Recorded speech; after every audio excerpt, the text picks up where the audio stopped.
তাহলে এতদিন যে আমার সাথে ঘর করেছো তা ছিল শুধু লোক দেখানো অভিনয়। আসলে আমাকে তুমি কোনোদিনও ভালোবাসোনি, আর আমার সন্তানের মা হয়েও তুমি। থামো। কে মা? কিসের মা? এই নোংরা পরিবেশে তোমার সন্তানের মা হতে আমি কোনোদিনও চাইনি। তুমি, হ্যাঁ হ্যাঁ তুমি, তুমি আমাকে মা হতে বাধ্য করেছো। আমাকে ভালোবাসো না? এই তোমার ভালোবাসা? আমাকে মৃত্যুর মুখে ফেলে রেখে কোন এক গ্রাম্য অশিক্ষিত চাষার বয়ে চিকিৎসা করতে ছুটে গেলে একবারও তুমি ভাবলে না আমার কথা? আসমা, আমি একজন ডাক্তার, আর ডাক্তার হয়ে মানুষের সেবা করে যে আমার ধর্ম। মানুষের সেবা, আর আমি বুঝি পশু না? কি কথা বলছো না কেন? জবাব দাও। কেন কেন কেন আমার স্বামী হোক আমার সেবা করে তুমি তোমার ধর্ম পালন করলে না? অথচ আমাকে উপেক্ষা করে ছুটে গেলে সেবা করতে এক চাষার বউকে। থামো, ওরা গরিব, চাষা, মূর্খ, অশিক্ষিত, কিন্তু তোমাদের মতো শিক্ষিতদের চেয়ে ওদের মন অনেক ভালো। তুমি কি বলতে চাও? বলতে চাই, আমার অনুমতি না নিয়ে আপনারা আমার বাড়িতে প্রবেশ করেছেন কোন অধিকারে? অধিকার? হ্যাঁ। এটা আমার মেয়ের বাড়ি, এখানে আসতে অনুমতি নিতে হবে আমাকে? হ্যাঁ, কারণ সে পথ প্রথমে আপনি দেখিয়েছেন। সামান্য একজন এমবিবিএস ডাক্তার হয়ে আপনি অপমান করছেন আমার কোটিপতি স্যারকে। থামুন, টাকার গরম দেখাবেন না। আপনাদের টাকার গরমে, টাকার চাপে আজ আমি নিষ্পেষিত। আপনারা ভালোবাসেন টাকাকে, আমি ভালোবাসি মানুষকে। আপনারা টাকা দিয়ে দুনিয়াকে কিনতে পারেন, কিন্তু মানুষের মনকে কোনোদিনও কিনতে পারবেন না।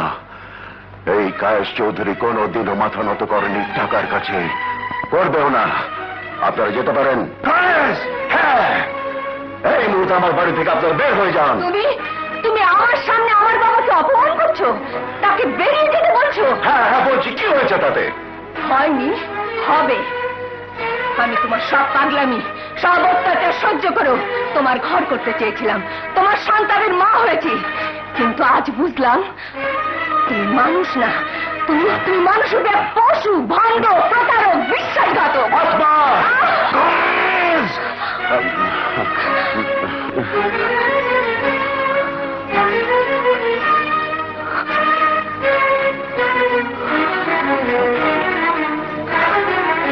এসো বাবা। আসমা,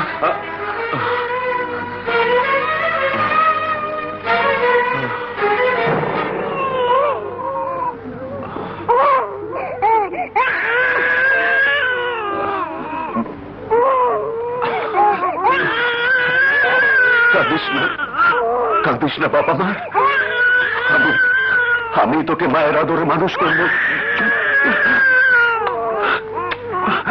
আমি তোমাকে ভালো মানুষ মনে করে আমার ব্যবসা, মিল, ফ্যাক্টরি সবকিছু তোমার হাতে ছেড়ে দিয়েছিলাম, আর আজ আজ তার কি ফল পেলাম?